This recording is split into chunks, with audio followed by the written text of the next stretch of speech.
So this has been a month of just looking at our assumptions, when we're making assumptions, how we're making assumptions, how can we check for them, when should we be checking for them. We looked at modeling. Last week, we looked at what Ellie Goldratt called the 4 pillars. He called them the 4 pillars of TOC. I think of them more as 4 pillars for thinking clearly. And this week, we looked at what those of you who have been involved in theory of constraints for a long time on the thinking process side have learned are what we call the categories for legitimate reservation. But that's such a fancy term. And really it's all about how do we go about checking what we're assuming, checking what we're thinking in a healthy and maybe more effective way than we tend to do. And I talked about actually, as I started thinking about all this and boiling it down, I know we talk about, 6 or 7 or maybe even 9 categories for legitimate reservation, but there's really only 3.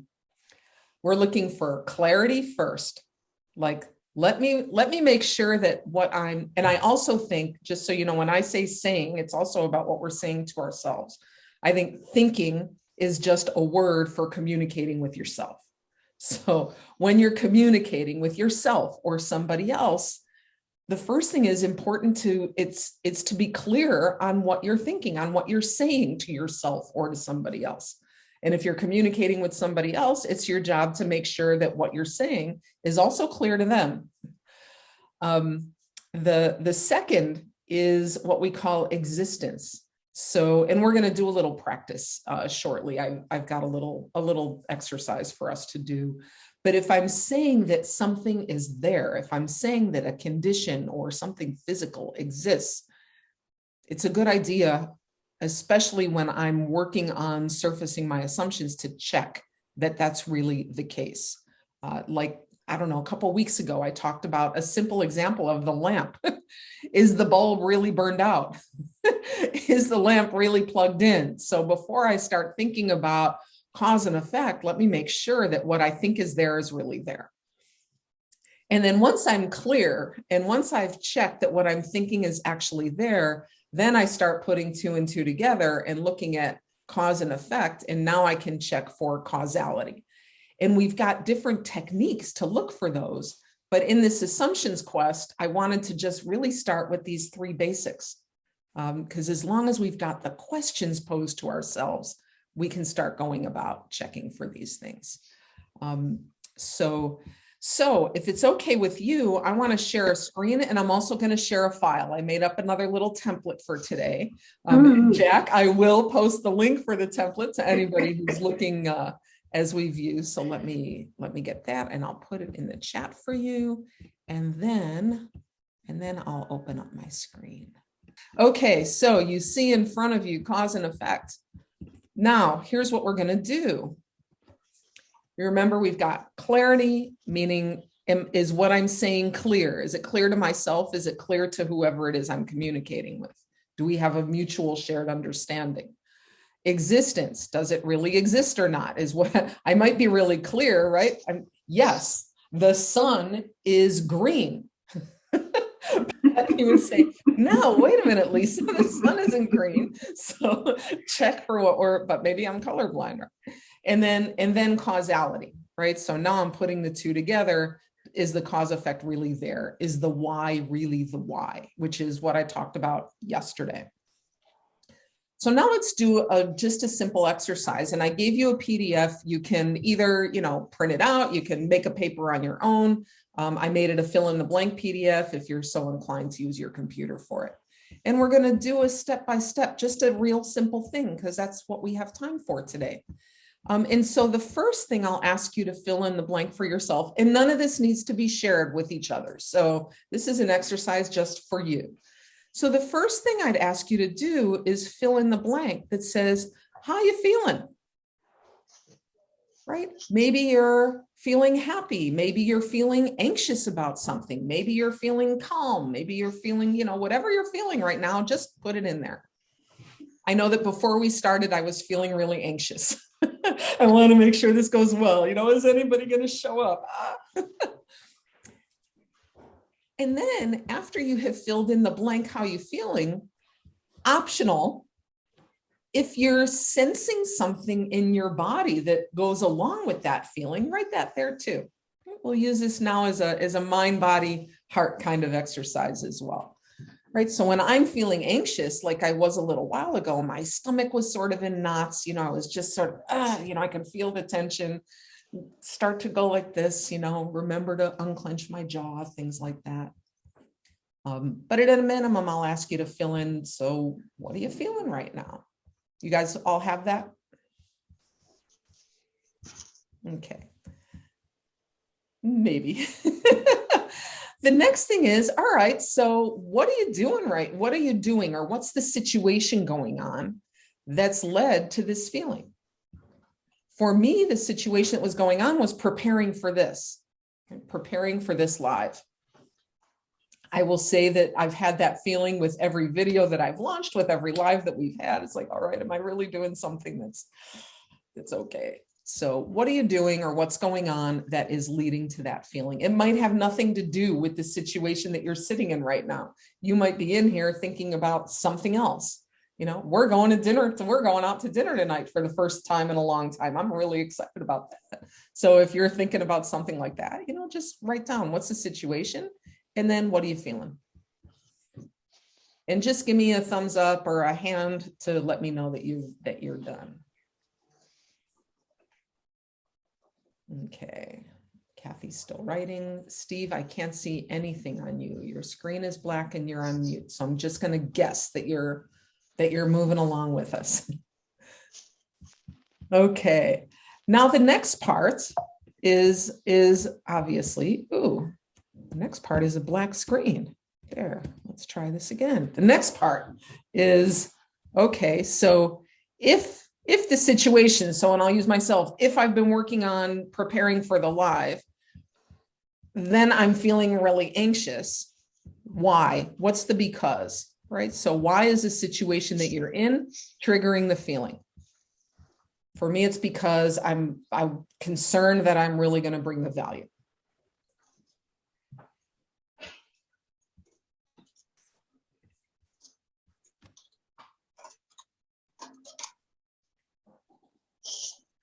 Now, once you've got all that written in there, I'm going to use like 30 seconds on the timer, and it may not be long enough, but go and look at what you wrote and use the checks. Use the checks. Ask yourself, what I wrote, is that clear to me? Was I clear with myself? If you wrote just one word, it's not clarity, it's just a word. So pretend that you're trying to communicate to somebody else along with yourself. Is what you wrote really clear? Is what you wrote, can you verify it? And that's one of the reasons that I asked you to check in with what's your body telling you about what you're feeling, right? Is there congruence there between what you're feeling in emotionally and what you're feeling or sensing in your physical self? Because sometimes we're lying to ourselves about what we're feeling. Oh yeah, I'm really happy. Well, yeah, okay. Anyways. Is what you wrote in each of the three boxes real? Can you verify that they exist? And I chose this one because you're looking inside yourself, so you ought to be able to verify. And then the third one is, now is your because really the because? Okay. How can you check for that? You can check for that. You saw what I did yesterday. It's predict something else, that if it's really the cause, there's another inevitable effect of it. Here's Steve, if it really wasn't the cause, is there an effect that's existing that if it wasn't the cause tells you, oh no, I'm really lying to myself? Hello, Steve. So check for yourselves. Are you clear with yourself? Is what you're saying really real? Are you really feeling what you're feeling? And is it true that what you wrote about what you're feeling led to it?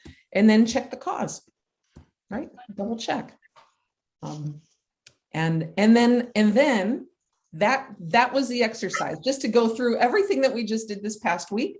Now you can, I'd ask you to share what you wrote if you feel comfortable with it, or share what you're thinking about using this methodology, even just these 3 high-level categories to check and what it might give you if you continue along with that. And with that, I'm going to stop sharing my screen so that we can continue the rest of this session with conversation.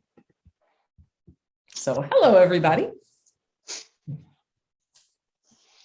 So my thought was there was I'm thinking group therapy here, but there was a long list of becauses, and it seems like each of those could independently be checked rather than grouping them all as this sort of verbal mess of things that are going on. I'm like, okay, is all that real?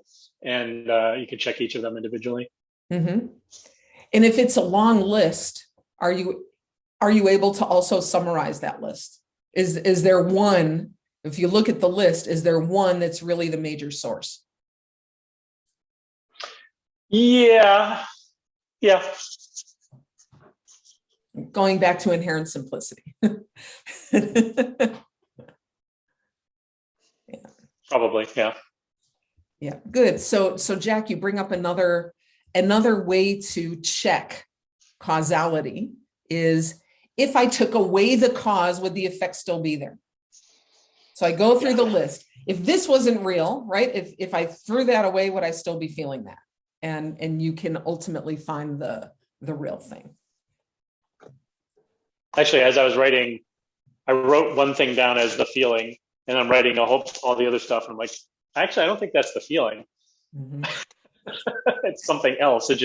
It's easy to articulate that one. Like, I'm mad. Like, okay, well, so what? Yeah. So. Yeah, I've been on the side of all this. I've been working with a coach actually since pandemic started to really, and those of you who know me in the TOC world know that I've really started moving into trying to connect. It's not all about the logic. It's also not all about the feelings. It's about how it all integrates within us. And sometimes, she's got a great BS detector, and it's easy to lie to ourselves about what we're feeling. And she's able to sort of read, okay, so how are you holding yourself? Lisa, you just said you're feeling really good and happy, but you're like this. So what's really going on? And, help you get underneath. I've also found that going back to the simple diagrams like this can help me uncover some of that stuff for myself as well. Thanks, Jack. Welcome, Steves. Anybody else who did the exercise? Again, you don't need to share what you wrote if it's personal, but I'm interested in how helpful this kind of simple thing might be for you. Lisa, I'll say something. So it's so interesting to be here this evening, because I'll share with the group and probably everyone else who's listening to this at another time. I don't often get really mad, but today something happened and it really got to me. So this has just been a lovely exercise to explore that. So what I noticed was that as soon as I checked and looked at actually why was I feeling that, it immediately allowed me to have more empathy for the other person. So I was feeling these things, and actually I keep looking at it and going, no, that was justified. I know why I felt that. But then it gave me a breath to say, okay, well, why did they respond, or why did they say the things they said? So that was nice to have that. Thank you. Wonderful. Thank you. Thank you. And I know Jack was asking earlier, and this isn't the pillar you were asking about, but I also find, so I'm really angry. And we can feel really angry. And when we're really angry at someone else, giving ourselves a chance to take that pause and questioning, was it really ill intent on their part? Maybe there was something else going on. It gives you a chance to take a breath and not tell yourself that you're stupid for being angry, but to start to open the perspective a little bit bigger and see if there's right? Remind ourselves that people are good, even when they behave badly. And the thing is, we can do that on a good day. Yeah. You know, we're usually able to extend that thought on a good day, but there are some things, like I say, it hasn't happened to me in a long time, but today I got caught out by something and it just got me wound up. So lovely. I'm glad you're here and that this was good timing for you. Yes, it was. Thank you. Anybody else? I really like the way you summarized the three different CLRs, because we tend to overcomplicate, and it's also a way of procrastinating. So I really like keeping it, you know, what really is the essence. So that was good. Thank you. Awesome. Thank you. Thank you. Well, good. So we've got about 2.5 minutes to go. These 22 minutes really go by fast. And what I'd like to do is just share with you a little bit about what I'm thinking, and then maybe you could let me know in the chat whether you think that's good, or maybe I'll send you all an email with a really short survey. Assumptions Quest is coming to a close on Monday, is the last day of the month. So I'll put out another short video to just wrap it all up.